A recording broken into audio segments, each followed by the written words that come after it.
perto do fim. A classe média é o atraso de vida. Casos da doença passam de 9.300 em 20 países. Estudei 2 meses de economia que foi para passar no exame da Ampeg. Eu digo todo dia, vamos voltar a comer picanha. O novo presidente do Brasil...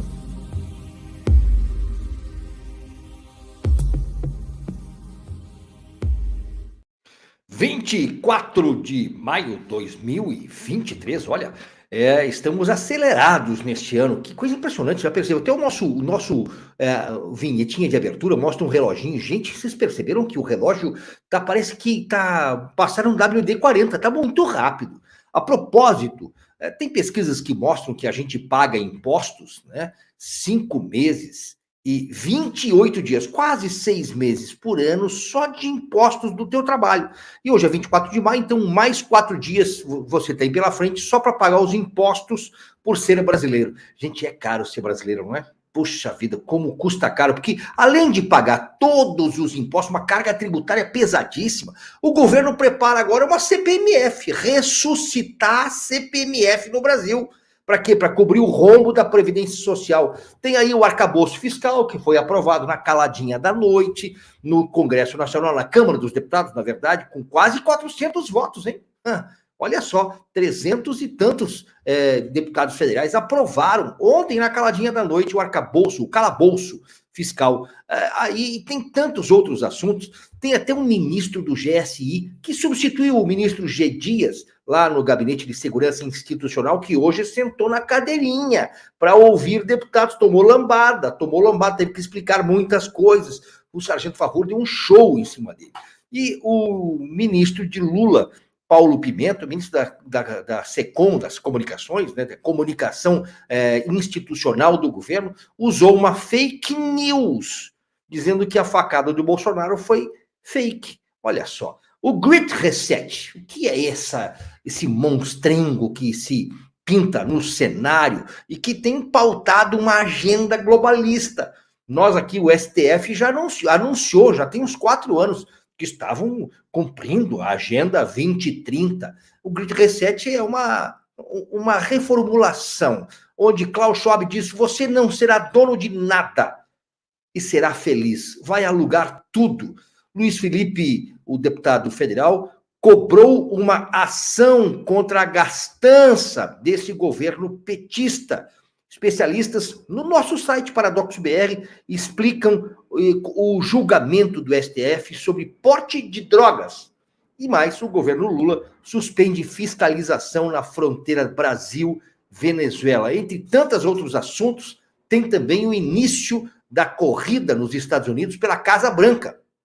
Hoje, Ron DeSantis, que é o governador da Flórida, lançou a campanha dele, lançou a candidatura pelo Republicanos, vai disputar essa vaga com o Donald Trump, mas deu um problema de áudio, o lançamento foi via a plataforma do Twitter. E olha só, eu tenho 2 convidados hoje especialíssimos. Um fala ao vivo dos Estados Unidos, exatamente da Flórida, onde Ron DeSantis foi governador, né, da Flórida, e Maria Emília Voz. O Richard Sanches e a Maria Emília Voz. Eu trago ambos para a tela. Que prazer. Boa noite. Minhas orações, gente. Boa noite, Richard. Maria Emília. Boa noite, Boa noite, Bernardo. Boa noite, minha querida Maria Emília Voz, minha querida amiga. Essa é no meu coração. É um prazer estar aqui com vocês aqui. É um prazer enorme para mim. 2 grandes amigos. Prazer enorme estar aqui. É gostoso. Eu e Maria Emília, como você sabe, Bernardo, nós temos feito muitas lives muito interessantes, tem tido repercussão, que a gente fala com uma empolgação muito forte. A Maria Emília, né, conhece muito de geopolítica, né, é especialista em política, aí a nossa... Melhor analista do Brasil política, ela aí. Eu acho. E você, Richard, que tem sangue brasileiro, mas mora na América há mais de 30 anos, né? Exato. Tem acompanhado aí, até porque a sua vida é na América, aí na Flórida, né? Então você tá que nem o Vesgo, né? Um olho no peixe, outro no gato. Um olho aqui na Casa Branca, outro no Planalto, não é, Richard? E começou essa campanha agora. Fala. A gente, como brasileiro, mas quando eu falo, né, até o dia eu botei uma matéria num veículo aí no Brasil, sobre que é um portal jurídico que eu escrevo matéria para eles, que é o Migalhas. O empresário tem obrigatoriedade de acompanhar a política. E não é só acompanhar a política, as fontes certas. Porque tem muito empresário hoje, por exemplo, essa coisa da lacração, com todo o respeito dos grandes empresários brasileiros que estão falindo aí, que estão quebrando a cara, eu fico me perguntando, será que o cara, que tipo de informação de assessoria política ele tem para tomar certas decisões? Por exemplo, Jorge Paulo Lema está tomando porrada aí no Brasil e está tomando aqui. E aqui, até onde eu sei, já perderam quase 7 bilhões de dólares, porque botaram uma pessoa aí sabe? Campanha de lacração da cerveja, né? Exatamente. A tal ponto, pasme vocês, né? A Budweiser, que é do Ambev, está recolhendo as cervejas para não perder a validade, porque ninguém está comprando. A conta é nesse nível. Então, é o que eu falo pro pessoal, se você é empresário, você tem que acompanhar a política para tomar as decisões certas, saber as tendências e, claro, buscar sempre as fontes certas e quem você está emprestando teu ouvido. Caso contrário, tu vai tomar decisões muito erradas e as consequências são severíssimas. Mas realmente eu fico sempre acompanhando os dois países, as duas políticas, mas eu presto muito mais atenção, claro, aqui nos Estados Unidos. E quanto à campanha presidencial, vai começar a ficar interessante com o lançamento do Ron DeSantis. Vai ficar muito bom.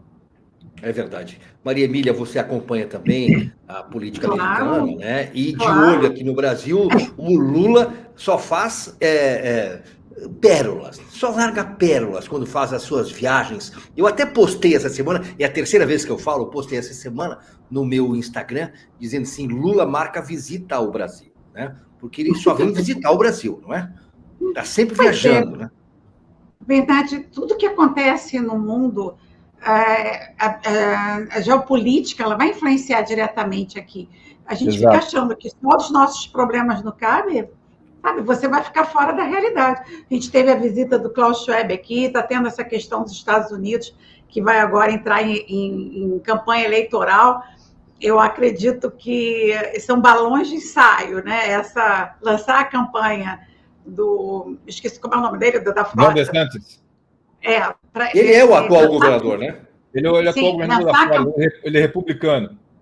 Sim, e lançar a campanha dele, do Trump, eu acho que é um desvio de atenção, porque aí você tira o foco só do Trump, vai começar a dividir o foco, lá na frente eles podem até conciliar uma presidência e uma vice-presidência.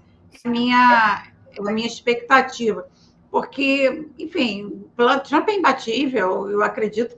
Mas eu acho que é balão de ensaio. Vamos ver, é termômetro, para ver como é que a campanha caminha lá.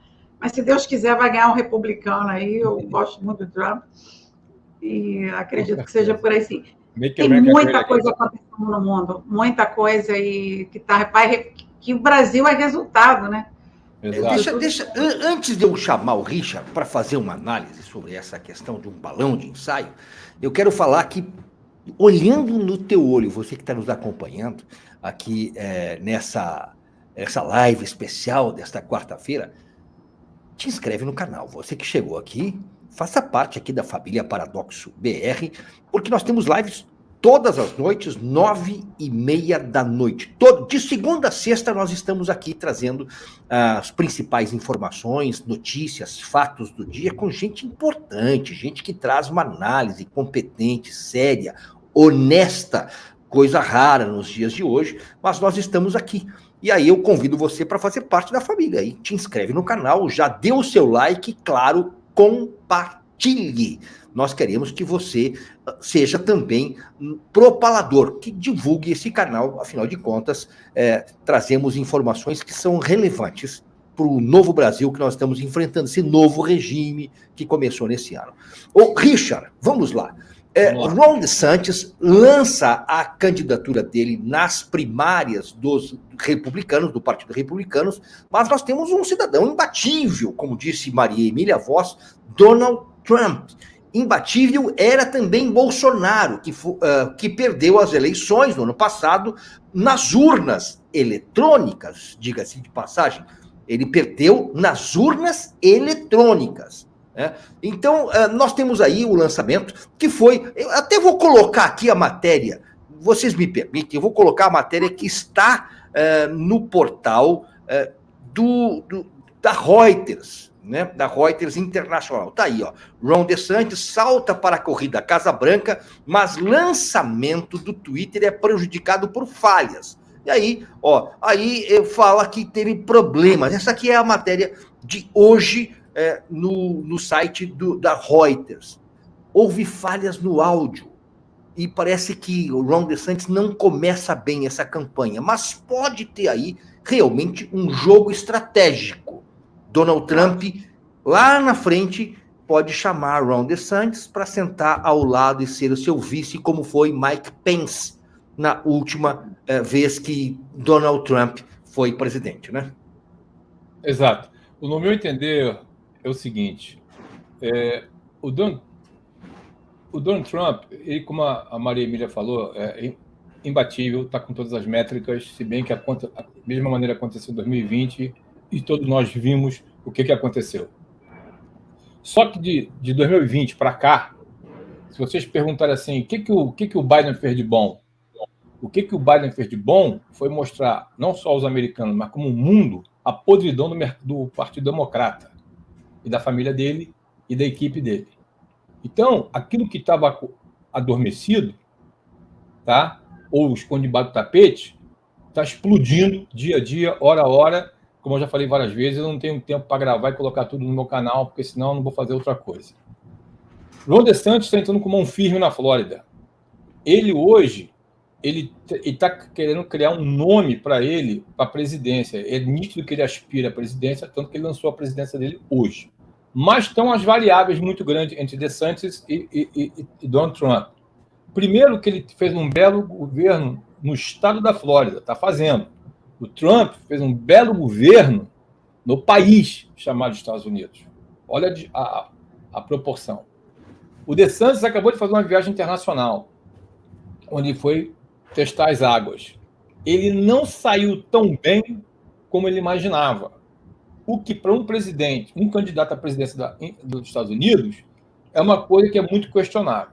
O que a Maria Emília falou, também concordo. Para mim, isso é uma estratégia deles, que de repente eles já conversaram. Nós sabemos que nos bastidores acontece tudo, até o inimaginável, porque se o Ron DeSantis aspira à Casa Branca, se ele se tornar vice, ele já está na Casa Branca. E, na sequência, ele poderia ser o quê? O presidente, porque é nítido, o Trump sendo eleito, ele vai fazer só um termo. Ele não vai fazer o segundo termo. Não. Então, o DeSantis é novo, passa a ser um trainee do Trump, e na sequência vem, porque a estratégia republicana hoje é para que nós venhamos ganhar uma geração. Então, nós temos que ter 12 anos de presidência, 3 termos. Um seria com o Trump, e suponhamos que seja o DeSantis mais 4, assim seria 12 anos. Porque os estudos mostram que se nós tivermos 12 anos, uma geração, eu já escutei isso várias vezes aí do PT no Brasil também, você ganha um país e consegue implantar o teu conceito, a tua mentalidade, a tua política. E isso é o que está sendo aí. Mas eu, particularmente, não vejo chance nenhuma para o DeSantis como presidente dos Estados Unidos. E como vice, ele também já é presidente do Senado, né? Claro, ele como vice-presidente já está na Casa Branca. É uma questão. Você vê, o Joe Biden era vice do como é que chama? Do Obama. Entendeu? Ele é o terceiro governo do Obama, né? Quem está mandando é o Obama. Ele está totalmente... Obama. O George W. Bush pai era vice, o 41 era vice do Ronald Reagan. Já está na Casa Branca. Se ele tentar fazer o caminho dele direto, confrontar com o Trump, não acredito que vai ter chance, não. Não, eu acredito que é balão de ensaio mesmo. Ele está vindo, ele vem, tá testando, vai fazer isso, vai fortalecer o Trump, desvia os ataques, né? Porque vai dividir os ataques não vão ficar só no Trump, vai ficar nele também. Ali na frente ele faz um acordo, vem como vice, já está na Casa Branca. Também acho que o Trump não faz um outro mandato, e aí reelege ele, fica... seria sopa no mel. É maravilhoso se isso acontecer. Vamos ver. Maravilhoso. Essa aí é a minha leitura, né? Acontecendo. Eu gostei dessa análise do Richard, né? Que ele, como vice, o Ron DeSantis, como vice, já estaria na Casa Branca. Claro. Ele, como candidato principal, é uma incógnita, né? Então, me parece que essa é uma análise bastante honesta, justa, pé no chão, né? Agora, nós temos um fenômeno aí, Richard, que são os votos pelo correio.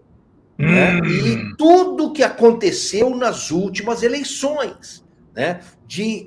Até em mesa branca do espiritismo ter votado, né? Mortos votaram. Então, nós temos isso aí, e há uma similaridade do que acontece nos Estados Unidos, 2 anos depois, vem acontecer no Brasil. Exatamente. Né? Fala um pouquinho dessa vulnerabilidade para fraudes da eleição americana e a lambança que foi a última eleição. O governo está negando a qualquer momento, a qualquer custo que houve o que houve, eles negam,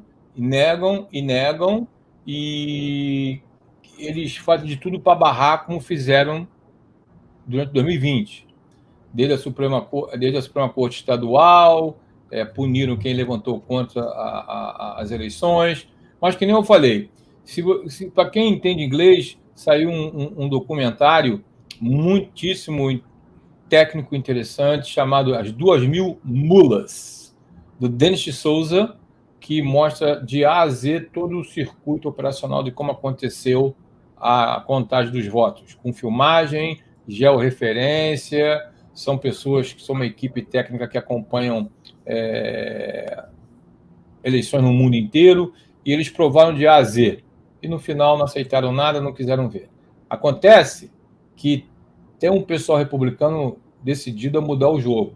Por exemplo, a Kari Lake, que se candidatou a governadora do Arizona, que perdeu no condado de Maricopa, que você já tinha escutado falar do escândalo que houve em Maricopa.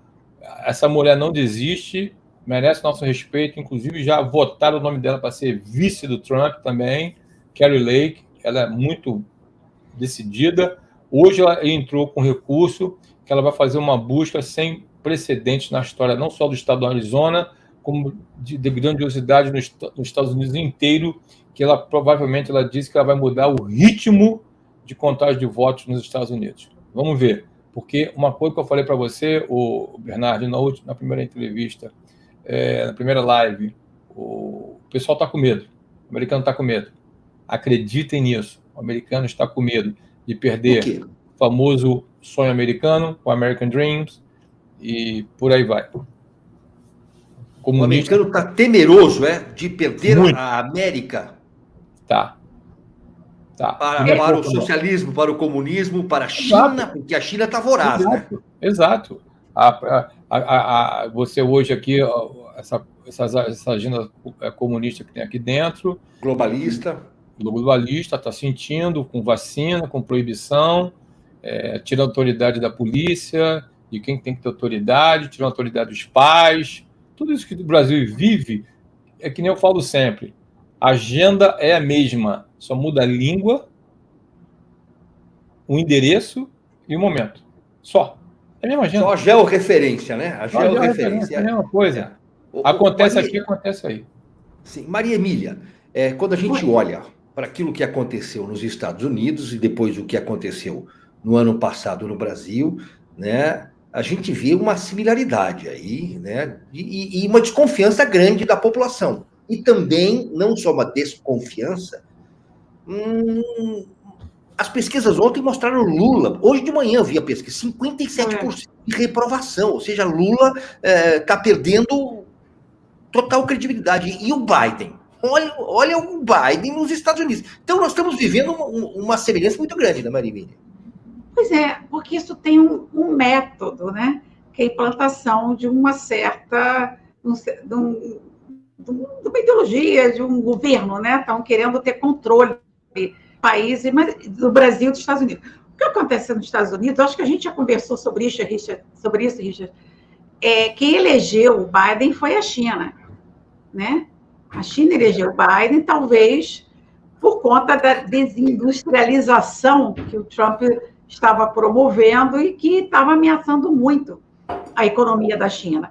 A China é um país grande que tem um consumo relativo, mas ele tem bastante consumo por conta da sua população, mas ela se sentiu muito ameaçada no governo Trump, né? Ele foi para cima, trazendo as indústrias de volta, querendo gerar emprego, e acredito que a China puxou o tapete com muita estratégia, né? E o que significa os Estados Unidos em relação à China? O Brasil é outro cenário, embora a agenda seja a mesma. Então, acredito que se o Trump souber administrar junto com o BRICS, e não necessariamente a China, junto com o Brasil, com o Putin, souber administrar e dar algumas garantias para a China, ela vai interferir menos nessa eleição. Isso é legal que favorece o Trump. Já que no Brasil, os interesses são diversos, né? A gente tem os globalistas, a gente tem os comunistas, a gente tem os terroristas, a gente tem os vigaristas, né? Então, todos esses... Os petistas. Pois é. Que são tudo isso junto, terrorista, vigarista, comunista. Está dentro desse contexto. E o interesse daqui é outro, porque esses países globalistas, esses caras, eles estão com um problema sério de commodities, de alimento, de água. Vai faltar água, vou ter que comer inseto, vai faltar lá. Aqui não. Mas eles ficam engessando a gente com essa seita satânica chamada ambientalismo para nos engessar, porque eles não querem comprar de nós, eles querem nos colonizar. E esse governo de esquerda vem favorecendo, seja ele Lula ou seja ele Alckmin muito alinhado com o Klaus Schwab, eles vão querer implantar o maior problema do Brasil é soberania, né? Então, eles vão querer implantar essa facilidade para comprometer a nossa soberania. Então, colocar um governo de esquerda aqui é para facilitar a esses outros países nos explorar. Nos Estados Unidos, eu acho que é uma moeda de troca, é garantir à China a sobrevivência dela, e senão eu tenho aqui minhas moedas, eu posso ameaçar teu dólar, eu posso plantar alguns governos que vão criar problemas para vocês, eu vou entrar com ideologia. Mas o comunismo, enquanto ideologia, aqui no Brasil não rola, a gente não tem perfil, a gente é um povo católico, cristão, judaico, somos pessoas de muita fé, os Estados Unidos também. O que acredito que são umas minorias que gritam muito para desestabilizar todo um governo, mas lá é muito mais para garantir à China a sobrevivência dela e aqui a sobrevivência dos globalistas. Da China também, mas muito mais desses caras que são pequenos, que fazem a Primeira Guerra, fizeram a Primeira Guerra, a Segunda Guerra, tudo que é guerra, e agora estão sem comida, sem água, sem nada. Então, a gente tem que entender o que é o Brasil nesse cenário, o que é os Estados Unidos, o que é o BRICS, porque a guerra, essa guerra que a gente vive econômica, Bernardo e Richard, do meu ponto de vista, ela não é mais uma guerra do preto com o branco, do bem contra o mal, de um querer invadir o outro, é uma guerra que a gente fala que é o RPG, né? Vai mudando os cenários, vai mudando os atores, e aí, conforme ela vai se moldando como a água, ela vai mudando os cenários conforme os interesses.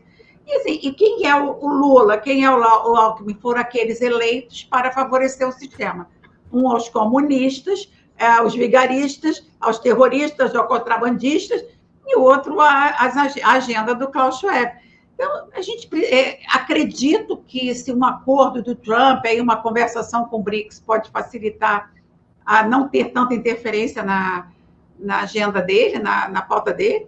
E aqui no Brasil a gente tem que lutar com outras coisas aqui, porque a gente não pode nem falar muito, porque você pode soltar pedófilo, crime hediondo, não é pedófilo, não é contrabandista, não é assassino, não é homicida, não é nada disso.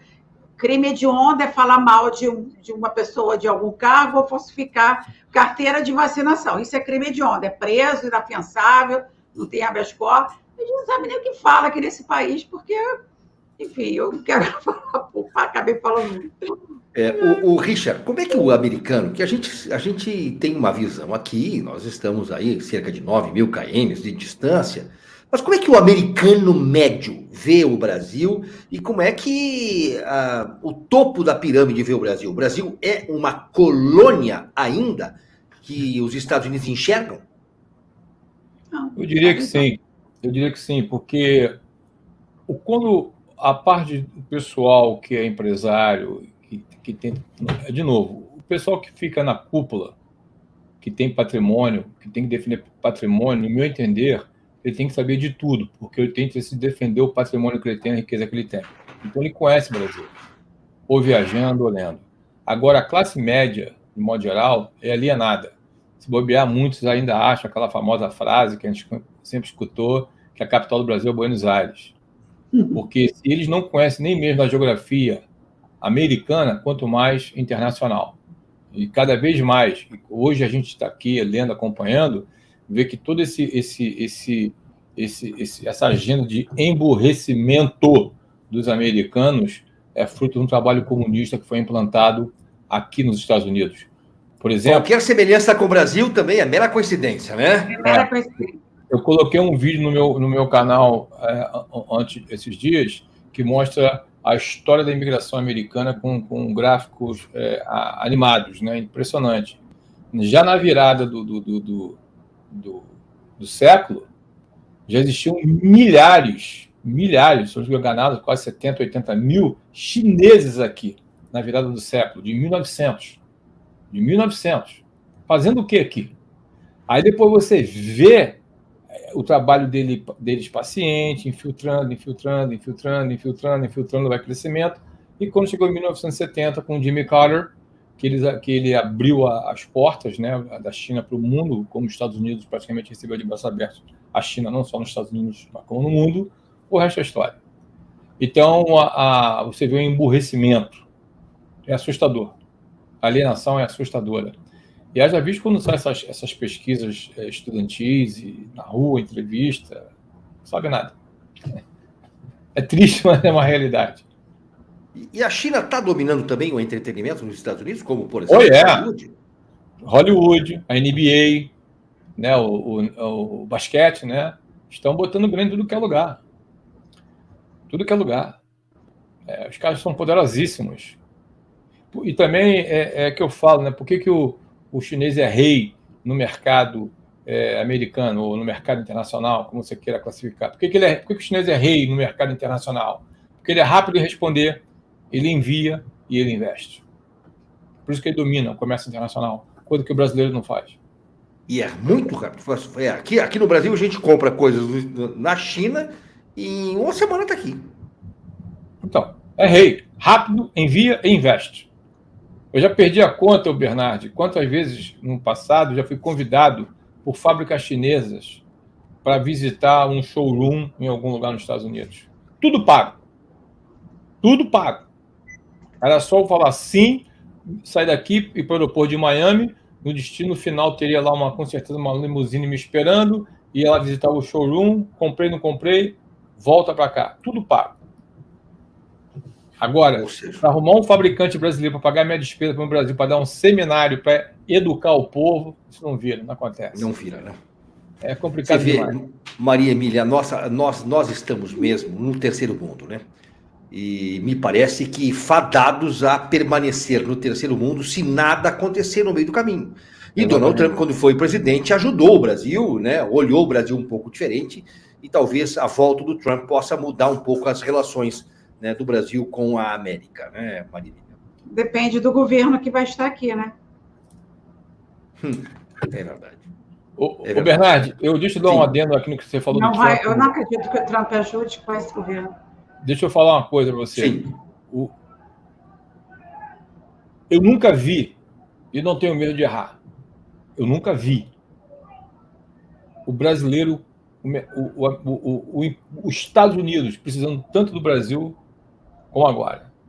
Eu não estou falando do Partido Democrata. No que sentido? Porque, como o Trump falava, o Brasil ele é o único parceiro, é o último parceiro de poder econômico, de grandiosidade e representatividade nas Américas para fechar o bloco econômico América do Norte, América Central e América do Sul. Eles querem fechar esse bloco. Por quê? Se eles fecharem esse bloco de uma maneira interessante pro business, já tem dinheiro suficiente para circular norte, sul, leste, oeste aqui dentro.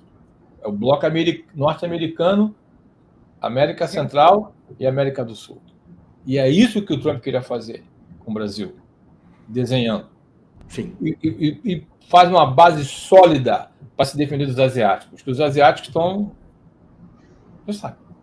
Sim, só que nós temos hoje um alinhamento muito maior com a China, e inclusive o anúncio do Lula com a China aí de que quer abolir a moeda americana, o dólar. Isso pegou muito mal aqui, repercutiu muito mal. Isso foi Como é que foi isso? O pessoal deixou o pessoal preocupado, né? Porque eu tenho o poderio da China, a partir de que troca a moeda com o Brasil, qual é a tendência? Como é que isso aí vai engatilhar para os outros países? Quem mais vai ser influenciado? Esse é o problema. Mas, de novo, Trump está voltando aí em 2024 e vai mudar muita coisa. Vai mudar.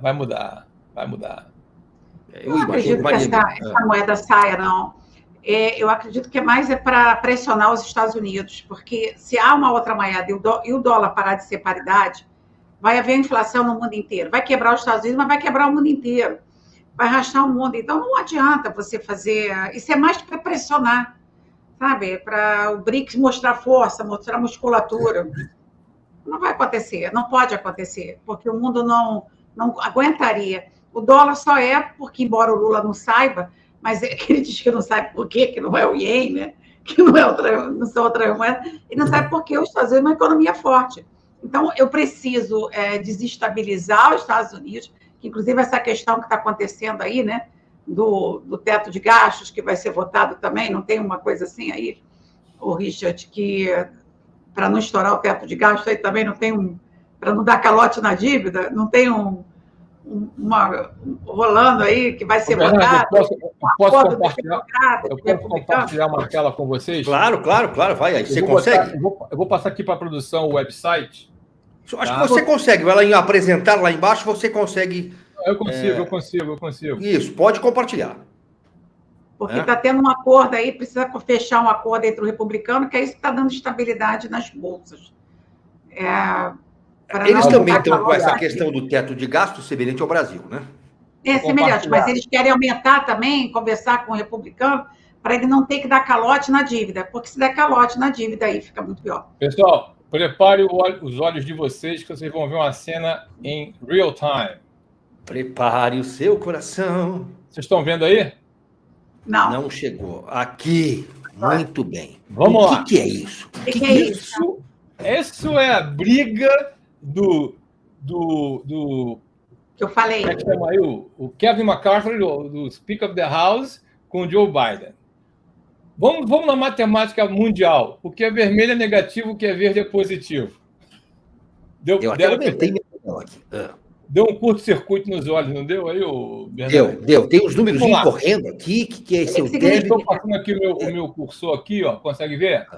Sim, Essa aqui é a dívida atual americana. 31 trilhões de dólares, 804 bilhões. Enquanto nós estamos conversando aqui, vocês estão vendo o quanto os Estados Unidos está devendo de juros. Caramba! Aqui, Richard Sanches, estou devendo 94 mil para proporcional, 94.982 dólares.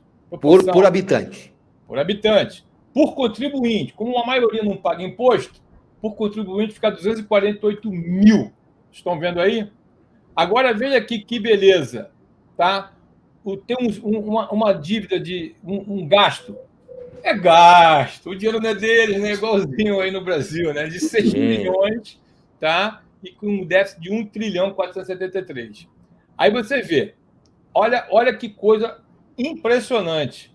120% da nossa dívida aqui de 31 trilhões é mais de 120% do PIB. Nossa. Para entender? Aqui, ou seja, mais de um ano de trabalho para pagar a dívida. Então, quando você começa a ver o que está acontecendo, para vocês terem uma ideia do que está vendo hoje, os Estados Unidos está pagando essa quantidade em 2033. Em 2033, ele vai pagar 1,4 trilhões de 10 anos daqui, de hoje. Vai pagar 1,4 trilhões de juros, que vai gastar mais do que com a defesa nacional. Pode isso?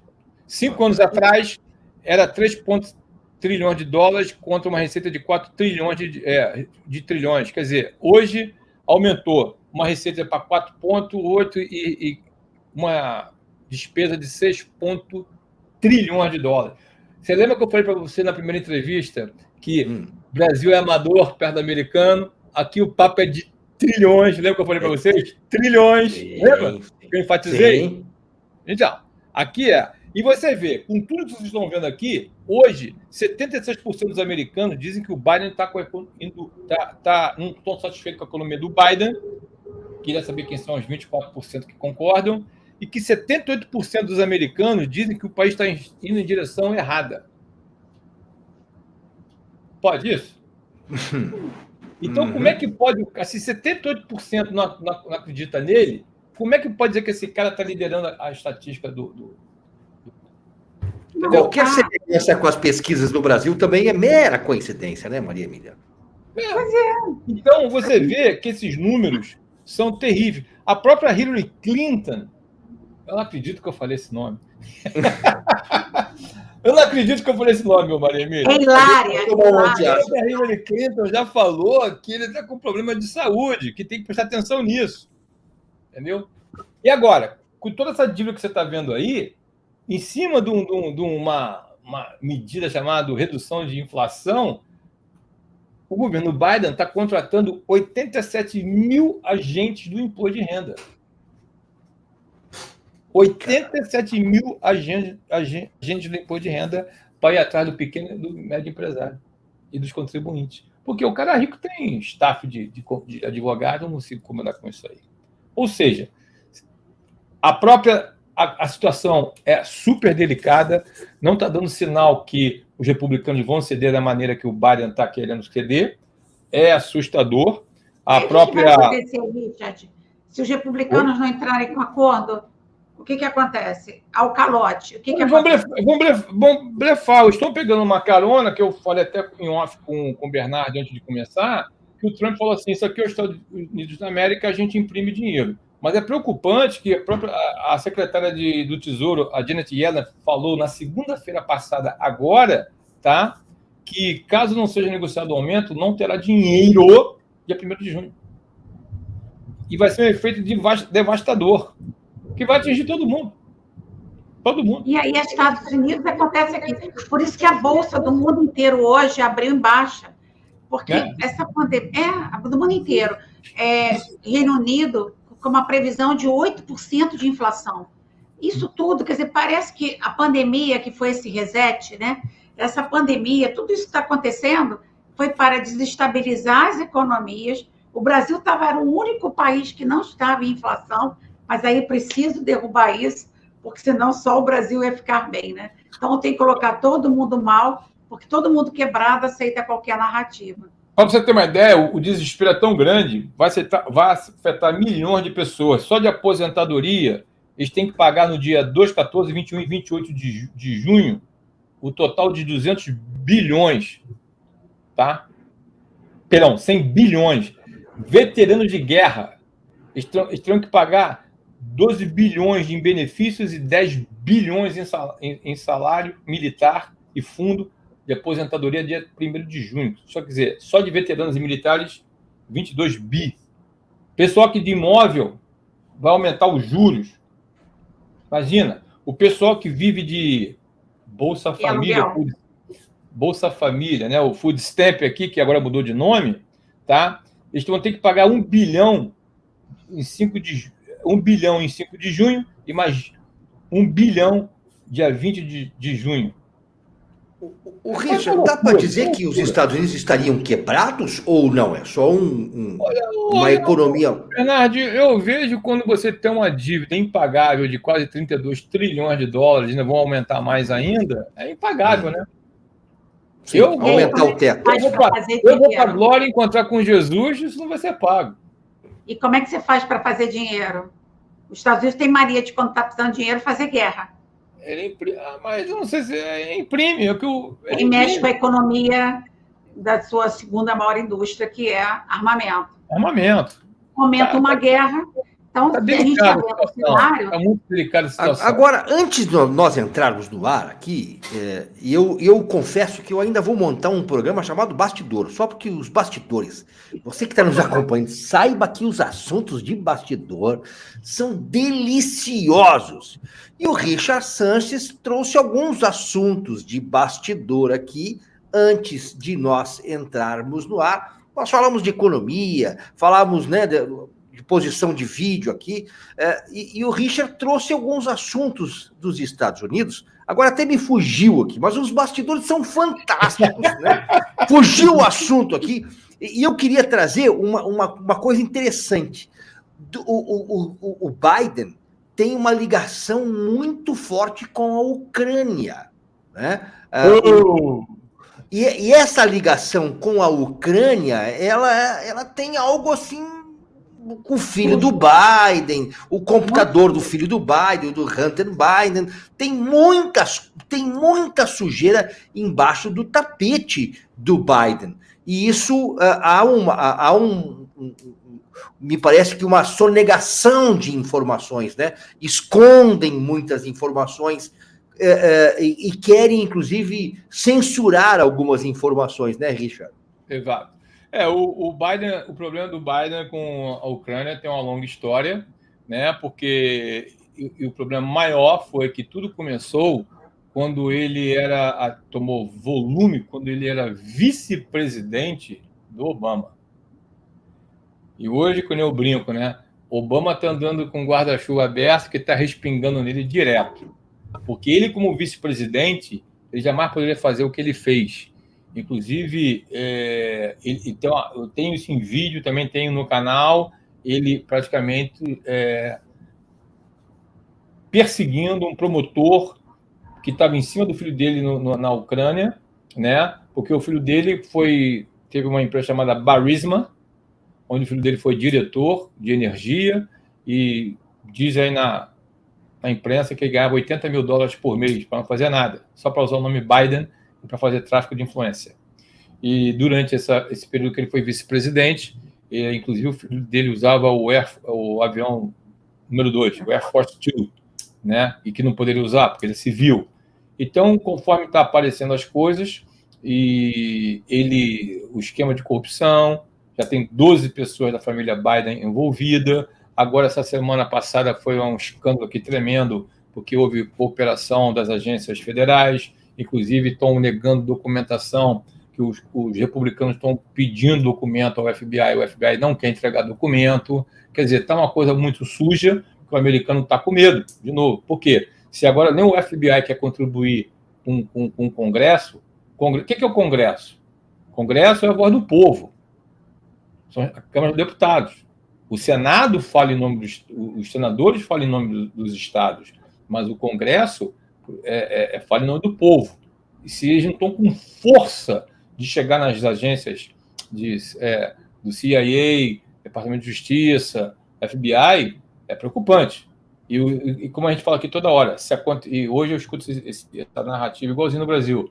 Se aconteceu com Bolsonaro, vai acontecer contigo. Se aconteceu com Donald Trump, vai acontecer comigo. Então, é isso aí. Mas que está esquisito, só que tem um detalhe. Em relação à família dele, o cerco está fechando, e está cada vez mais difícil de segurar com a mão. Acredito eu que muitíssimo em breve, não só os americanos, mas como o mundo vai tomar conhecimento quem realmente é a família Biden. O que eu lembrei aqui, o que você falou no bastidor, foi sobre corrupção na América. A gente aqui está convivendo com a corrupção, a volta da institucionalização da corrupção, com esse governinho que nós temos aí. E como é que é a corrupção nos Estados Unidos, Richard? Eu diria que aqui é desenfreada. Eu costumo dizer o seguinte, eu falei, o pessoal leva um susto, a corrupção no Brasil é coisa de amador. Aqui é para profissional. Eu até posso concordar, né, que a quantidade de pessoas envolvidas no Brasil é maior. Eu concordo. Mas em volume financeiro, eu estou me comprometendo aqui ao vivo e a cores. Não, não é. Aqui é papo de $1 bilhão. Tá aí, ó. Tá o número aqui, ó. Tá o número aí para vocês verem. Sabe? Olha o que acontece aqui. As coisas aqui são violentas. Os números são violentos. Entendeu? Violentos. E isso aí é uma coisa da outra. Veja o que acontece com os bancos. Né? O Silicon Valley Bank quebrou outro dia. Alguém escuta falar mal de alguma coisa? Não. Não. Alguém escuta? E outros bancos fecharam também. Alguém escuta falar... Desde o Silicon já fecharam mais 2. Alguém escuta alguma coisa? Não. E não vai escutar. Por quê? Entendeu? É um jogo poderoso. Coincidencialmente, não, no grupo de conselheiro tinha um pessoal democrata. Né? Vai vendo. Foi que nem na época do Obama, né? Governo Obama, que no primeiro ano ele gastou mais. O Obama foi o governador número 44. Né? Ele gastou mais dinheiro no primeiro ano, não chegou nem um ano, nos primeiros 10 meses. Pode buscar na internet, vocês vão ver isso aí. Pode bater no Google. Mais do que os outros 43 presidentes juntos. Como a gente tem aqui. Festival de dinheiro. Manifest. Manifest. Não é manifesto, não é? Manifest, né? Festa da grana. Exatamente. Festival do dinheiro. Para vocês terem uma ideia, eles deram o resgate para empresas de $500 milhões. 6 meses depois, a empresa fechou. Vocês não escutaram errado. 6 meses depois, a empresa fechou. Cadê a empresa? Ninguém sabe. Como a gente era garoto pequeno, falava, o gato comeu. Ninguém sabe. Então, é nesse nível. Então, quando você começa... Tem um website chamado Citizen Again. Eu posso botar até aqui no chat, e depois o Henrique joga aí. Então, coloca para a gente. Que vocês lerem aquilo aí, vocês vão ficar revoltados. É a realidade, dura e crua.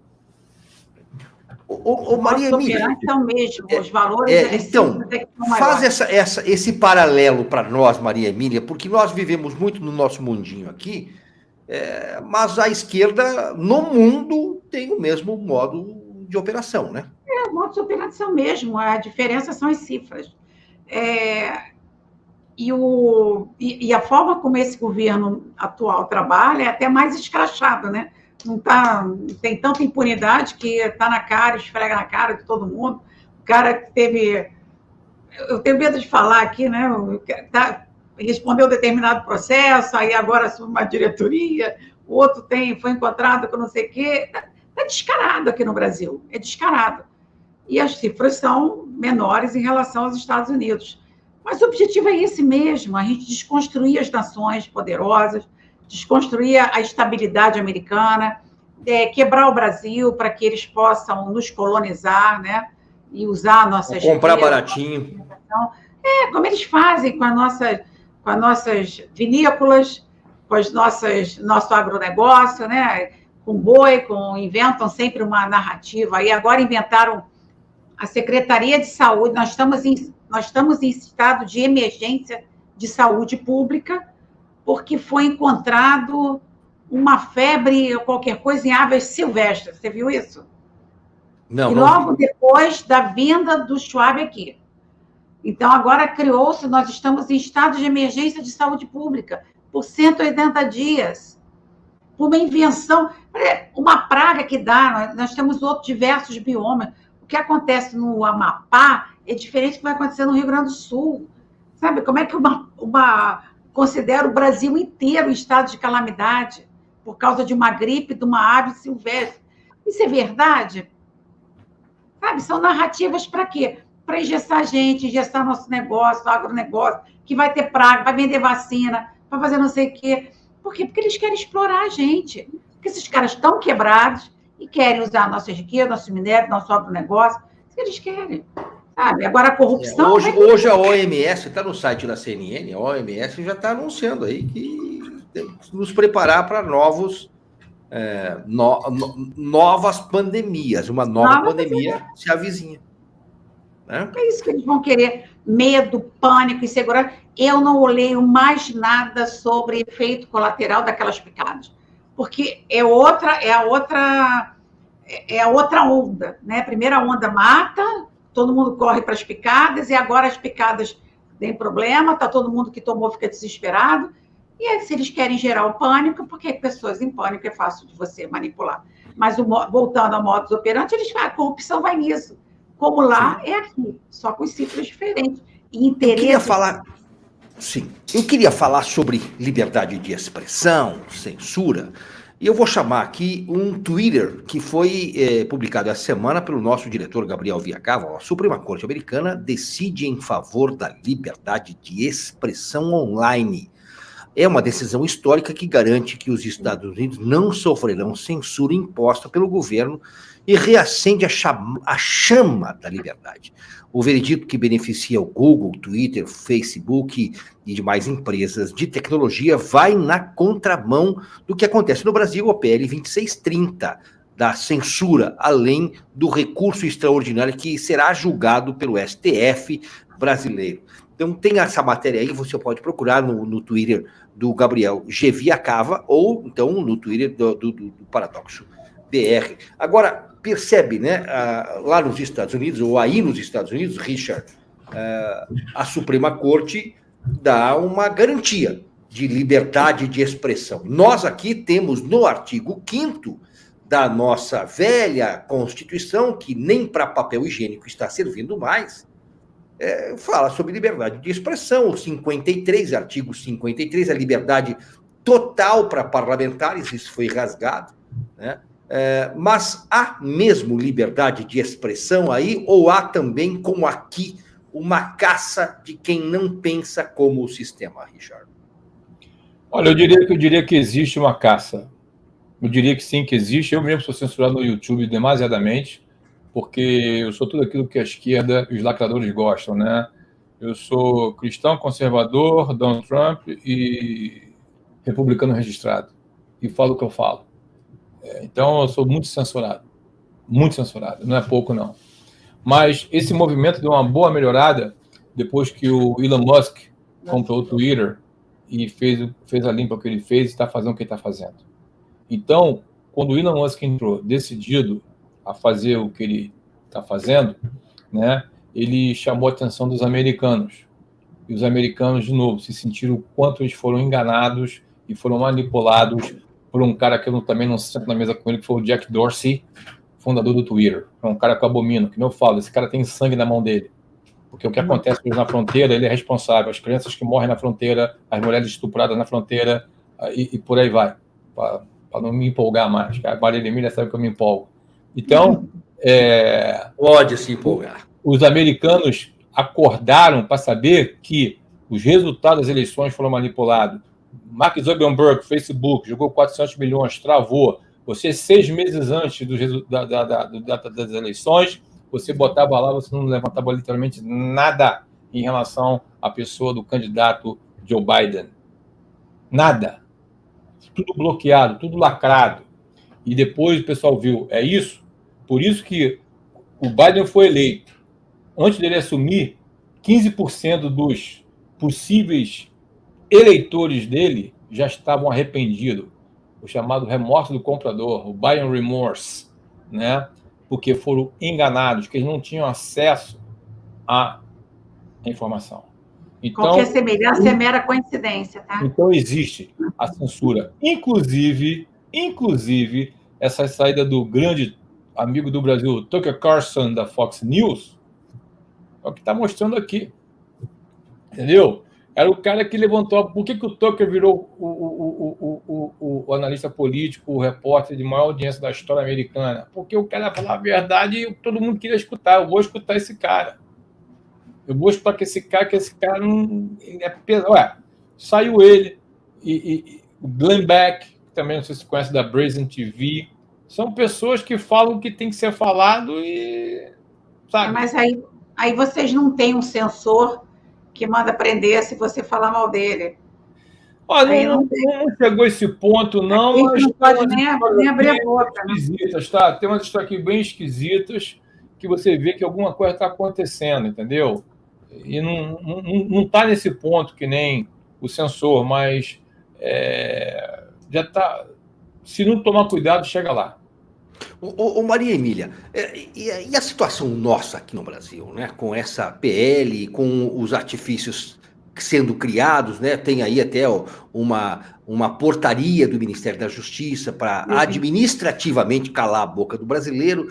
Nós estamos vivendo uma exceção, um estado de exceção, né? Em que é proibido pensar, proibido falar, proibido compartilhar... Ou seja, é proibido ser gente, né? Você tem que ser gado mesmo, né? Você tem dois valores. O valor mais importante que você tem é a vida. E o segundo é a liberdade. Porque sem liberdade, você não tem vida, né? E a gente está... nós não estamos na ditadura, mas nós estamos no começo de uma. Nós estamos no começo de uma ditadura, está tudo se transformando, e isso vai crescendo à medida de que a gente vai tendo medo. E o que aconteceu em 8 de janeiro, que foi uma pata no nosso pescoço para calar a boca de todos os conservadores e deixar todo mundo assustado. Então, as pessoas estão se expressando cada vez menos com medo. E essa sensação que está acontecendo, que eles estão tirando da mão do governo e querendo que as redes, que as mídias, né, que as plataformas, elas tenham poder de polícia. Quer dizer, não são eles que vão nos censurar, vão ter que ser as redes, as plataformas, os canais, as plataformas dos canais, do YouTube da vida, Facebook, censurar, senão eles vão receber sanções. Ele cria uma portaria e nós estamos ficando cada vez mais engessados. Mas a história do que aconteceu, que a gente está revivendo aí um pouco do que aconteceu na Segunda Guerra e também um pouco de Idade Média, a gente sabe qual é o final dessa história, né? A gente sabe como isso termina. Então, eu não quero fazer prognósticos, mas é só ler a história e a gente sabe como que termina essas situações, entendeu? Eu queria trazer aqui um assunto um pouco delicado, que não está na nossa pauta, mas me ocorreu aqui agora, que é o amor do americano às suas forças armadas, principalmente aos veteranos, né? Aqueles que participaram de guerra. Há uma reverência muito grande aos veteranos e fazer em paralelo o que aconteceu com o Exército Brasileiro neste ano, né? Que estava sendo venerado pela população patriota e que, de repente, o Exército foi a Porsche vai de 0 a 100 em 3 segundos, o Exército Brasileiro foi de 100 a 0 em 8 dias, né? 9 dias deste ano. Richard, como é que é essa paixão, essa reverência que se tem dos militares americanos, principalmente veteranos e heróis de guerra? E depois eu quero puxar para a Maria Emília falar hoje a realidade. Olha, eu diria para você o seguinte, lamentavelmente, hoje você tem uma camada, de novo, democrata que está deixando esse amor, essa reverência de lado. E a juventude, inclusive, a mais nova, não consegue entender porque vai passando de geração para geração. Segunda-feira agora, dia 29, vai ser o Memorial Day. Inclusive, vou colocar no meu canal um vídeo, já está preparado, da troca de guarda no cemitério de Arlington, em Arlington. E é uma coisa impressionante, linda de ver. Eu, particularmente, tenho maior reverência pelos militares aqui. Na verdade, por qualquer servidor em uniforme para essa nação. Seja policial, seja bombeiro, seja guarda costeira, esse sou eu. Eu tenho reverência e sou grato por eles fazer o que eles fazem por aqui. E quando eu vejo a maneira que os democratas, eu vou falar isso no meu vídeo, tá? Tratam os militares aqui, eu acho uma coisa revoltante, da repulsa. Esse país é uma grande nação. Milhares de pessoas morreram ao longo dos anos para fazer isso aqui uma grande nação. Aí vem esses comunistas entregar o país como o América está entregando, eu fico revoltado. Tirar a autoridade dos militares, tirar a autoridade dos policiais, é uma coisa que não vira. Então, a maioria silenciosa está prestando atenção nisso tudo. A maioria silenciosa. E tem muita gente preocupada, como eu falei com você, até com medo da maneira que o Biden está enfraquecendo o militarismo. Ele está botando mais dinheiro para a Ucrânia do que reforçar o militarismo aqui. Isso é preocupante. E agora, num delírio dele, ele quer fazer o militarismo até, se não estiver enganado, aqui até 2030, se chegar a tudo isso, não me lembro a data agora, todos os carros elétricos. Pode isso? No Exército? As Forças Armadas. Como é que pode isso? Os carros elétricos. Pergunta se o chinês vai fazer isso. Não vai fazer. Claro que vai fazer, por causa de interesses. Então, quando você pensa nisso, desses delírios que eles fazem de logística, né? De enfraquecer a qualidade física de recrutamento. Você lembra, Bernardi, aqueles filmes que você via com aquele sargento aqui na cara e fala, yes, sir, no, sir, lembra aquilo? Agora Sim. Você não pode mais falar por causa disso, você ofende, é abuso emocional. Porque eu tinha um cara casca grossa falou, vai pra guerra, vai falar lá com o teu inimigo, não fala comigo assim não, que tu me assusta. Sabe aquela? Então, esse ataque à masculinidade, inclusive das Forças Armadas, está preocupando muito os americanos. Quem é que vai me defender? A polícia está sem autoridade por causa desse movimento comunista de despojar a polícia. Mas que nem aí, a cambada de hipócritas anda com segurança, mas você anda sem segurança e quer desarmar você. Mesma agenda. O militarismo que defende a nação está enfraquecendo, não só pela qualidade dos homens, né, e como também de armamento. A coisa é séria. A coisa é séria. E isso está vindo à tona assim, borbulhando. Entendeu? Maria Emília, parece que essa é uma agenda também muito bem perseguida aqui no Brasil, né? E aqui nós temos um fenômeno interessante que é a mídia. A imprensa odeia a polícia, né? Fala mal a todo instante. Nós temos aqui os direitos dos manos também, que entra para proteger os manos, né? E aí nós temos agora um governo que está aí já querendo até tirar do exército o poder da fiscalização sobre armas, a liberação de armas, a questão de controle de armamento de CACs, enfim, temos um governo e que quer desmilitarizar cada dia mais. E temos um exército hoje prestando continente para um descondenado, Maria Emília. Como é que você analisa esse cenário? Porque hoje o exército virou pano de chão, ou melhor, brocha de pintar meio fio.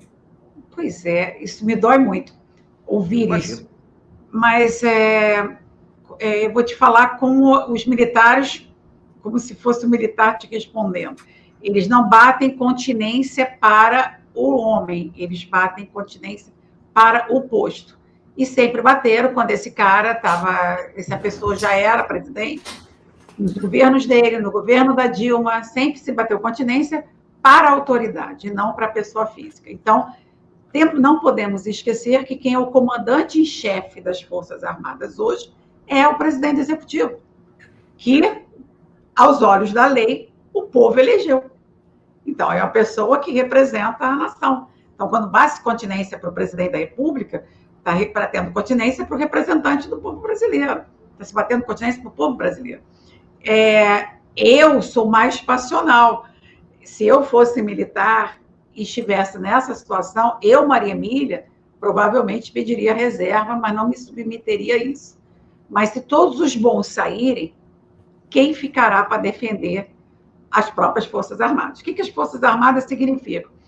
É como o nosso organismo. Você tem teus glóbulos brancos. Se a pessoa tiver uma infecção, os glóbulos brancos, como eu falei aqui na outra live, eles vão sair em defesa para que o organismo não morra. E quando você fala em acabar com as Forças Armadas, é como se dissesse assim, não, vocês têm um organismo doente, tem um corpo doente, eu vou injetar imunizante, vou injetar uma força externa, mas vocês não podem trabalhar. Você está fazendo o quê? Você está promovendo que esse país morra, porque todo país tem um exército. Se não tiver o seu próprio exército, terá um exército de outro país, mas todo país terá uma força armada dentro do território.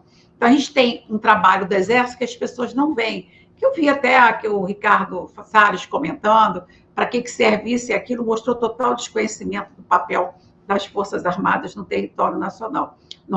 O Exército Brasileiro, ele não é ostensivo, ele não é conquistador de território, ele não vai fazer guerra lá com os Estados Unidos no outro país, mas ele é a 8ª Força Armada do mundo para defender seu território. Então, quando eu ouço tudo isso que está acontecendo, eu vou te dizer que desde o governo, que acabou o governo militar, desde João Batista Figueiredo, o que veio fazendo foi desconstruir as Forças Armadas e deteriorando mesmo, não dando equipamento, não tinha locais que eu visitei que não tinha uniforme, sabe? Não tinha uniforme, né? Em pleno governo do Fernando Henrique.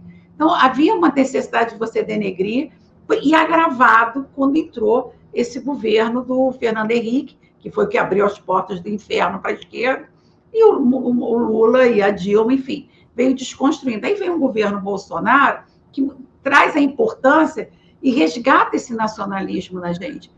E aí acontece essa eleição que mudou todo o cenário prospectivo que a gente tinha de um Brasil grande, o orgulho das forças, aquelas paradas militares, e vem com esse caso, dia 8 de janeiro.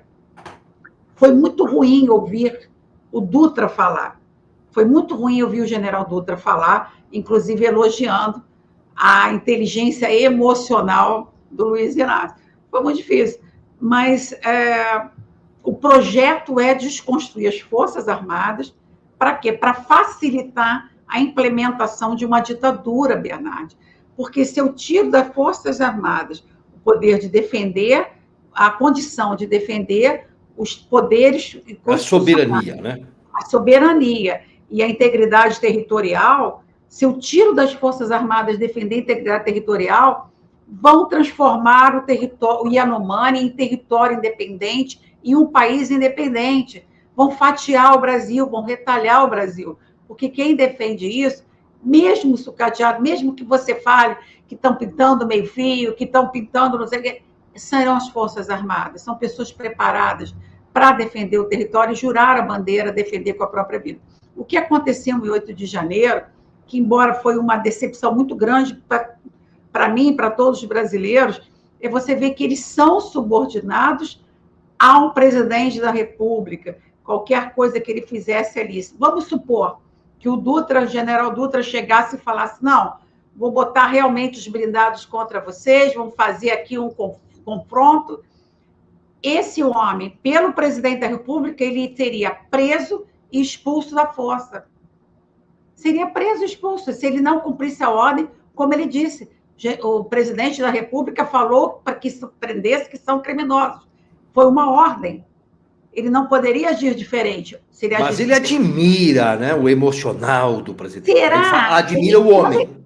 Aí, quando ele fala que admira o emocional, que foi assim, horrível de ouvir, como que... Aí eu trago, poxa, ele falou que o Lula estava tranquilo, né? Como é que uma pessoa com um país num caos como estaria tão tranquilo? Ele estava tranquilo porque ele tem realmente uma inteligência emocional que surpreende ou porque ele sabia do que estava acontecendo? Sim. Então, ele sabia, é surpreendente a inteligência emocional dele.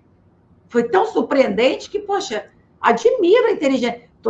Estou fazendo uma outra leitura, Bernardo. Sim. Sabe, uma outra leitura. Foi tão inédito, por quê? Por ter aquela inteligência emocional, será que ele estava comprometido? E a gente viu que estava, que eles estavam sabendo de tudo, já avisados. Pela própria... Hoje, o general Amaro, que é o atual chefe do Gabinete de Segurança Institucional, o GSI, de dentro do Palácio do Planalto, foi à Câmara dos Deputados. E ouviu algumas verdades lá, ele deve ter saído com dor de cabeça, sabe? Ele foi prestar esclarecimentos sobre uma série de assuntos. Olha só o que o sargento Farrur falou para esse cara. Eu faço das palavras do deputado Marcos Feliciano a minha em relação a que não é nem o senhor que deveria estar sentado nessa cadeira, até porque eu acho que o objetivo dessa audiência pública é esclarecer o 8 de janeiro, os fatos ocorridos ali e algumas coisas que permitiram, alguns fatos que permitiram o que aconteceu ali. O que me preocupa hoje como cidadão brasileiro, pagador de impostos, principalmente como deputado federal, é usar-se a defesa da democracia para se cometer crimes. E isso eu falo de todos os lados, tanto de esquerda, de direita, como também do judiciário. Usar-se a defesa da democracia para tirar direitos, para infringir a Constituição, para rasgar a Constituição. Eu acho que uma ministra do STF, se não me engano, falou é inconstitucional, mas como é em defesa da democracia, vamos fazer. Não existe isso. A minha grande preocupação é essa. Outra coisa, eu sou policial militar, uma pessoa experiente, não sou jurista, mas no meu entendimento, a individualização das condutas é importantíssima.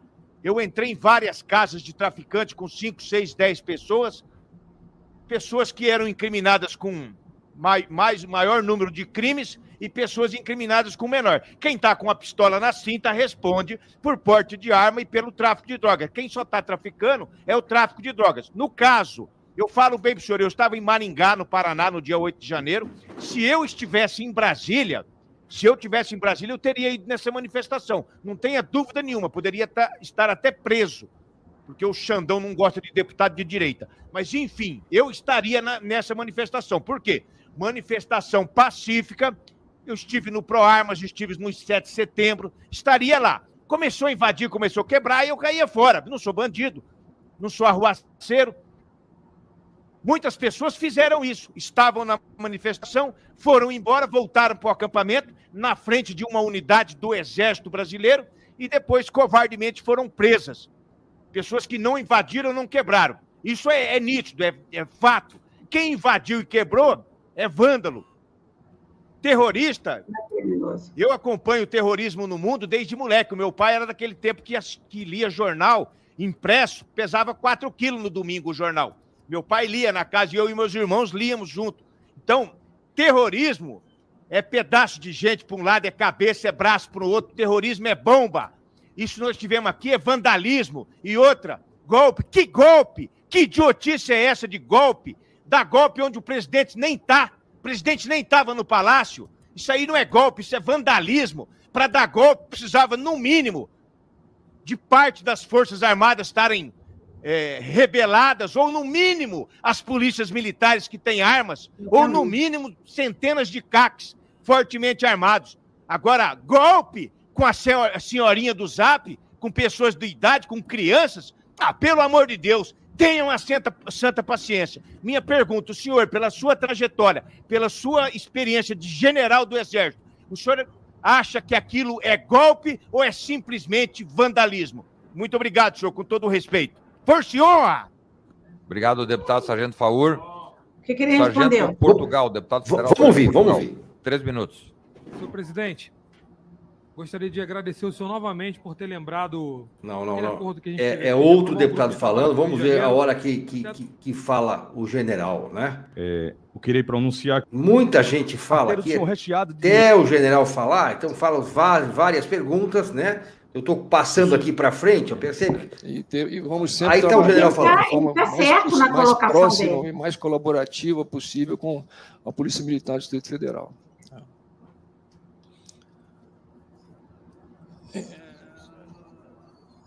Ele devia estar muito desconfortável lá, né, Maria? Aquelas grades, existiam uns blocos de concreto também, impedindo o trânsito, dificultando o trânsito. Eu vou tirar aqui. Foi muito desconfortável sentar ali, né, Maria Emília?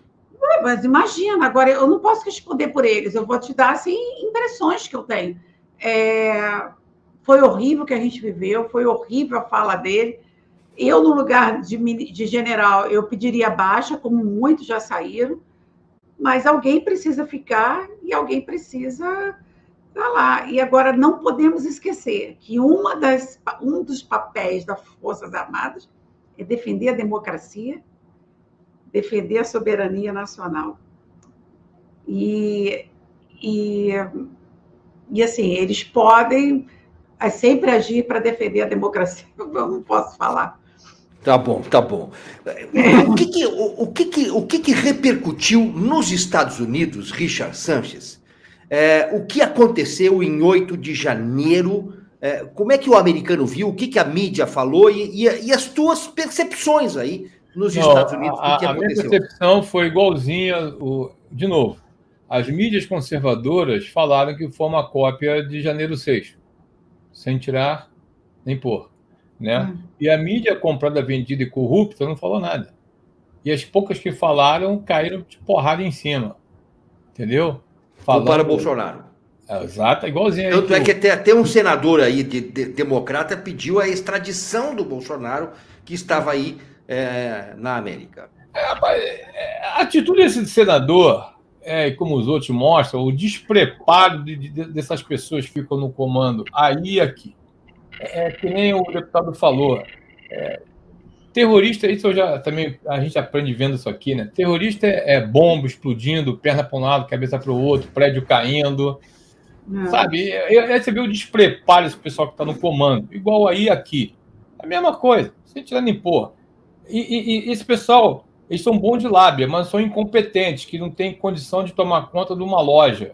Sabe? Não, é que nem dizer aqui, não tem como arrumar trabalho, vai virar político, né?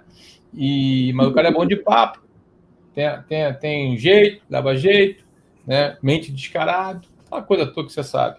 Mas a minha percepção foi igual. Tanto que, quando eu tomei conhecimento da data de janeiro 8, eu falei com meus amigos aqui, vai acontecer exatamente o que aconteceu aqui em janeiro 6.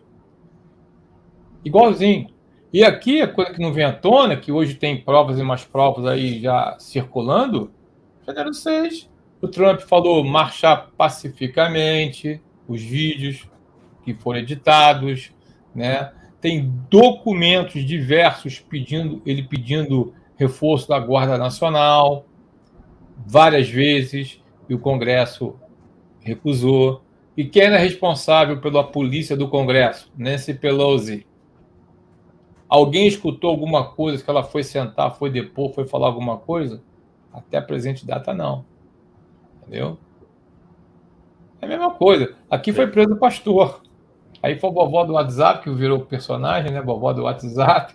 Aqui teve o pastor que foi preso, estava lá orando. Estava lá no meio, fotografou, olhou, identificou, identificação facial, reconhecimento, pum. Sabe? Teve os vândalos, pegaram o pessoal do Antifa, pegaram o pessoal do Black Lives Matter, a mesma coisa. Exatamente igual. Igualzinho. Para criar a mesma narrativa, para fazer a mesma pauta. Eu sabia que ia acontecer igual, porque quando eu vi, eu falei, oh boy. Inclusive, um dos motivos que com certeza foi até bom o Bolsonaro não estar aí, porque senão ia dizer que ele estava instigando tudo, né? Ele que engendrou. Mas isso aí tentaram colocar na conta dele. Claro, tentar colocar Colocaram na conta do Torres, né? Anderson Torres, colocaram na conta do foi preso, né? É impressionante. Bom, e o Great Reset, né? Olha só o que tem hoje no nosso site, paradoxobr.com, uma reportagem, né, mostrando que o Great Reset estaria mais próximo do que nunca. Klaus Schwab não desistiu de colocar o seu plano em ação. Tem uma agenda globalista pesada. Schwab esteve aqui no Brasil, conversou com o vice-presidente que estava no exercício, né? Ele é o presidente do Fórum Econômico Mundial e está aí, faz parte de um clubezinho de bilionários de comando do mundo e que insiste, né, Richard? Insiste numa agenda globalista de domínio. Né? Se fala isso na América, e depois eu quero ouvir as impressões da Maria.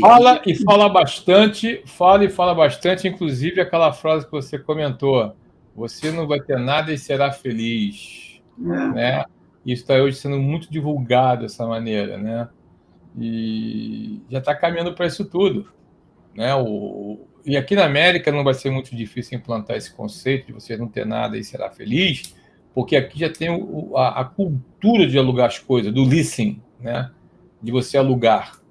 E isso realmente já existe isso bastante. Você aluga, é um carro, é um barco, comprar uma casa financiada, é comprar móvel, você fazer locação de imóveis para a tua casa. Já existe essa cultura. E aqui vai ser mais fácil ainda. Mas é muito triste. Eu vejo um cara desse, na verdade, eu tenho pena de um homem desse. Na alma dele, né? Exato, eu tenho pena. Então, um dia esse cara vai se curvar e vai ter que se explicar. Isso aí a nossa esperança é o Senhor, mas eu vejo hoje, eu estou muito sarado, Bernardo, eu vejo um cara desse, eu tenho pena, não consigo... fico pensando a intimidade desse cara, um cara que tu vê, tu olha pro cara, o cara tem a cara de opressão, você não consegue ver felicidade na cara dele, muito triste. Não, e esse projeto de poder é uma agenda muito satânica, você não acha, Richard? Exato, a gente tem essa formação, a gente olha e vê esse domínio do mundo, e a pauta ambiental, que é o culto à Gaia, né, o culto à Terra, é tudo voltado para tirar Deus, tirar o foco de Deus, da família, né, o homem, mulher, filho, respeito, sabe, os homens sendo, como você falou aí do exército americano, né, que as pessoas não podem falar Sir, não pode mais falar isso. Você vê esse culto à desmasculinização do homem, né, e da mulher também, aí masculiniza a mulher, e o homem fica, quer dizer, ser humano híbrido, né, andrógeno, e a gente fica com uma insegurança em relação até à perpetuação da espécie, né? Como é que isso vai acontecer com essa... E esse, para mim, é um projeto satânico. Para mim, isso é um projeto do mal. Nós estamos vivendo... Estão pavimentando a estrada para a volta de Jesus. Jesus não vai voltar num dia de primavera, né? Vai voltar num caos. E eles estão montando um caos para a segunda vinda, né? Amém. Hoje, para você ter uma ideia, falando sobre isso, o Franklin Graham, que é o filho do Billy Graham, do grande Billy Graham, né, acabou de falar agora há pouco aqui que o diabo está solto nos Estados Unidos. O pessoal se preparar. Aqui também. Você vê os nossos carnavais, que antes aqui a gente ia nas escolas de samba, eram aulas de história, né? Hoje é pornografia e ofensas aos ofensa à religião, né? E eles não fazem isso contra o Islã, né? Nunca... Nem vão fazer, né? Nem vão fazer, que vão cortar a cabeça, não vão fazer. Não fazem contra porque a gente realmente, cristão, ele leva a sério, né? O amor, né? Por isso que querem nos destruir, os cristãos e os judeus. Porque quem tem fé não é manipulado. Você está sofrendo, está passando problema, mas você sabe que Deus vai te honrar, que vai acontecer alguma coisa, que isso ou é aprendizado, ou você vai vencer, ou você vai aprender, você não vai se curvar diante do inimigo, e aí eu preciso destruir essas pessoas de fé, né? Então, essa desconstrução de tirar Deus das escolas, tirar Deus dos lugares, até não se discutir religião, não se discutir política, é para tirar essa consciência. E vocês sabiam que arroz não é agro? Vocês sabiam disso? Arroz não é agro. Quer ver uma coisa? Vou provar que arroz não é agro. Eu não, é um padre que vai nos provar que arroz não é agro. Ícaro, pelo amor de Deus, coloca esse vídeo. Arroz, gente, não é agro. Não. Quer ver? Presidente, primeiro quero informar ao colega deputado que no almoço de hoje, meu cardápio que eu alimentei, foi arroz. E o agro não produz arroz. Foi alface. Tantinho assim. Foi alface. Tem que ir pro Rio Grande do Sul. Ó, presidente. Tem que ir pro Rio Grande do Sul. Mas não vale o arroz vermelho, tem trabalho escravo. Quem produz arroz é o agro. No Rio, lá teve trabalho escravo do arroz, do fazendeiro. Quem produz arroz é o agro. Arroz vermelho. Deserto, ele... Tá ótimo, pode tirar. Vocês viram isso? É um padre deputado do PT dizendo que arroz não é agro. Por quê? Porque ele diz que quem produz arroz orgânico no Brasil é o MST. Então não é agro, é MST. Que para mim é movimento do sem teta, Maria Emília. Movimento do sem teto. Inclusive, tem um babado aí que diz que eles produzem orgânico e foram examinar o produto e não era, né? Não era. E o vereador Ramiro de Porto Alegre mandou examinar o arroz do MST na Universidade Federal de Santa Maria, de onde eu sou originário, né? E lá os laboratórios da UFSM, Universidade Federal de Santa Maria, no Rio Grande do Sul, constatou que estava cheio de agrotóxico o arroz orgânico. Hoje em dia a gente tem que desconstruir isso, Bernardo. Não é agrotóxico, são defensivos agrícolas. Porque quando você tem uma produção orgânica, você tem defensivos naturais da terra, né? Você consegue, mas quando você precisa de larga escala, você atrai a praga. Então, você põe um defensivo diferente de 50 anos atrás, que era tipo neocídio mesmo, garelar com neocídio no produto. Hoje não, hoje são defensivos agrícolas que melhoram a produção. Eu acredito até que... e aí você não consegue, por exemplo, um animal, quando ele é imunizado, ou quando você, por exemplo, vai colher, o defensivo já foi absorvido. Hoje, para mim, que tem produto agroflorestal, a diferença está principalmente no sabor, mas você precisa alimentar o mundo, né? Então, você precisa de produções de larga escala. Então, não são mais esses neocídios nos produtos. Então, nada contra, a gente precisa produzir alimento. Mas o que eu acho disso tudo é que, primeiro, um padre no PT é incompatível, porque a gente acredita, o padre da Igreja Católica, onde abomina o comunismo e as ações do comunismo. Então, já é uma coisa incompatível. Segundo, que eu vejo com isso, a gente precisa melhorar o nível dos nossos parlamentares, dos nossos representantes. Porque o cara falar uma asneira dessa já é incompatível por ser padre, e está no PT. Ainda falar uma incompetência dessa, cara. Richard, na semana passada, Richard, teve um deputado do PT que falou do Elon Musk. O Elon Musk, o homem mais rico, semana retrasada falou, o Elon Musk, e falou do Google. Sabe aquele site de busca, o Google? Né? O Google. Foi uma coisa... Mas aí, Bernardo, tem que fazer o que eu falo. É melhor você ver isso, que ser cego, escutar, do que ser surdo. Porque quando tu vê um incompetente desse ocupando, decidindo pela região dele, né? É uma coisa muito triste. Você vê isso o tempo todo. Sabe? A incompetência. Agora, os Estados Unidos também têm medíocres assim nas suas câmaras? É uma coisa, é coisa da raça humana. E principalmente, de novo, no Partido Democrata. Nos republicanos são mais... demoniocrata, né? Demoniocrata. O republicano ele é mais assim, disparadamente, o eleitor republicano ele é mais informado que o democrata.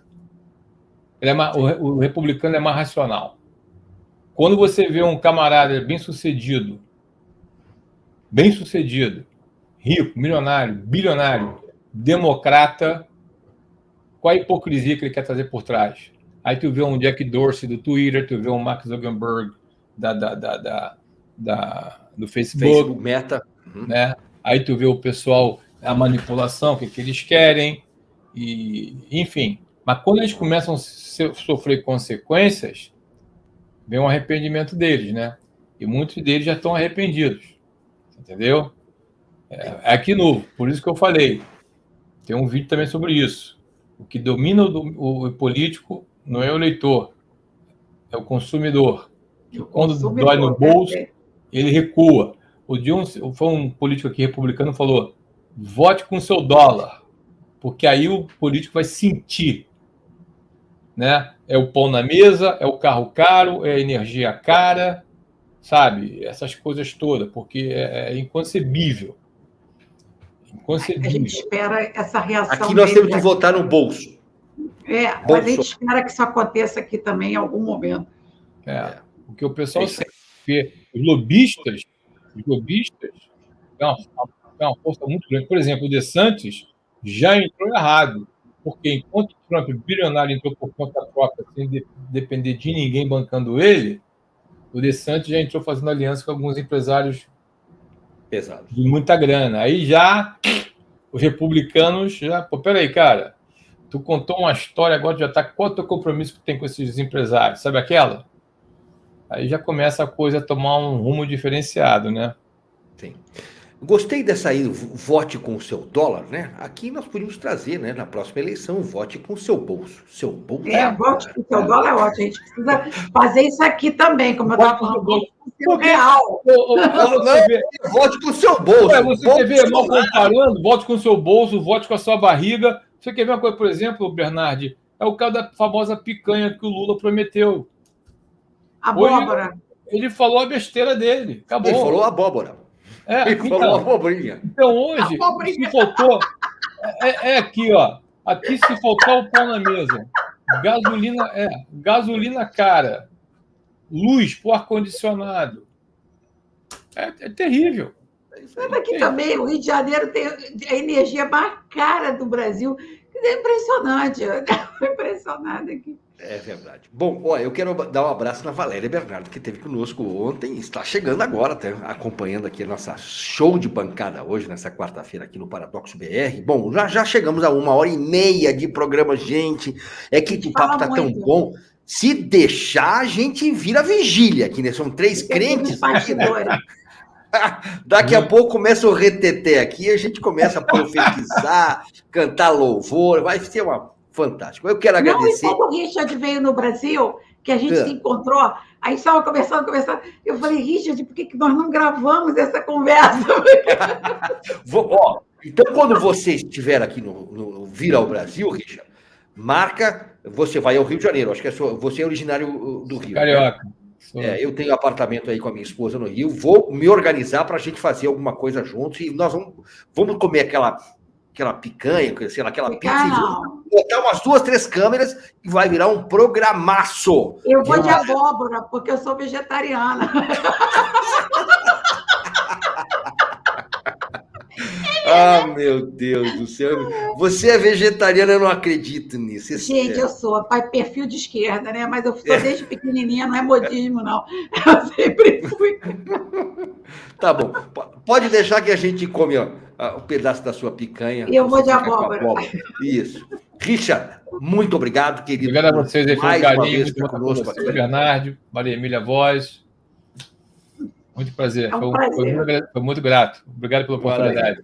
Maria Emília, muito obrigado, querida. Obrigada a você, Bernardo. Se tiver algum seguidor, eu postei aqui, não no meu canal, mas em vários grupos do WhatsApp que o Henrique me passou. Se tiver algum seguidor aí, alguma coisa minha, se inscreva no canal da Maria Emília Voz, no canal do Bernardo aí, no Paradoxo BR. Se inscreva no canal deles aí, que estão bem servidos. Obrigada, e se inscreva também. Agora, importante, faça um Pix, ajude o canal, ajude as pessoas a crescerem, porque não é só essas mídias clássicas. Fazer um trabalho desse é dedicação. As mídias pagam, o YouTube paga muito pouquinho por visualização. É importante que cresça através de patrocínio de vocês. Escrever, compartilhar, dar um like, fazer comentário, criar engajamento para que o YouTube entregue mais e possa monetizar o canal. Mas o mais importante é vocês fazerem doação também. Ao invés de comprar jornal na esquina, assiste a gente aqui e colabora com os canais aqui da gente, tá bom? Sensacional. Voz Brasil é o teu canal. Oi? Quero falar. Amanhã é meu aniversário. Happy birthday to you! Happy birthday to you! Tá aqui no meu notebook para te ligar amanhã. Eu te ligo, Maria Emília. Maravilha, maravilha. Que bacana. 25 de maio, aniversário da nossa querida Maria Emília. Te inscreva também no canal da Maria Emília Voz, que é o Voz Brasil, e o canal do Richard Sanches é Richard Sanches? Richard W. Sanches. É isso aí, perfeito. E o meu é o Bernardo TV. Gente, muito obrigado. Hoje eu vou dormir em estado de graça. Amém. Grande beijo a todos. Muito obrigado, gente, tá? E cada um de vocês conosco aqui. Curta, se inscreva, compartilhe amanhã. Se Deus quiser, 9h30 da noite, cá estaremos de novo com mais um Paradoxo BR. Tchau, gente! O mundo está mais perto do fim. A classe média é o atraso de vida. Casos da doença passam de 9.300 em 20 países. Estudei 2 meses de economia que foi para passar no exame da ANPEC. Eu digo todo dia, vamos votar comer picanha. O novo presidente do Brasil